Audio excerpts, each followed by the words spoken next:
Hello everyone, আসসালামু আলাইকুম। আজকে তোমাদের জন্য নিয়ে এসেছি পাকা আমের একটা পিঠে রেসিপি।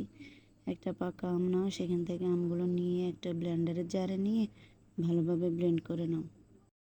তারপরে একটা কড়াইতে নিয়ে নাও 2 কাপ পানি, তারপরে লাচ্ছা সেমাই, তারপরে এগুলোকে ভালোভাবে ভেজে নিয়ে সেখানে দিয়ে দাও 1 কাপ দুধ।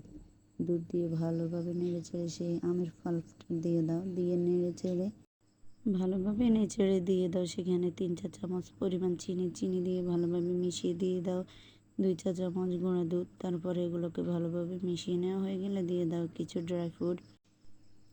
ড্রাই ফ্রুটগুলো দিয়ে দেওয়া হয়ে গেলে ভালোভাবে মিশিয়ে নিয়ে তারপরে ঘন হয়ে এলে এগুলোকে উঠিয়ে নিও।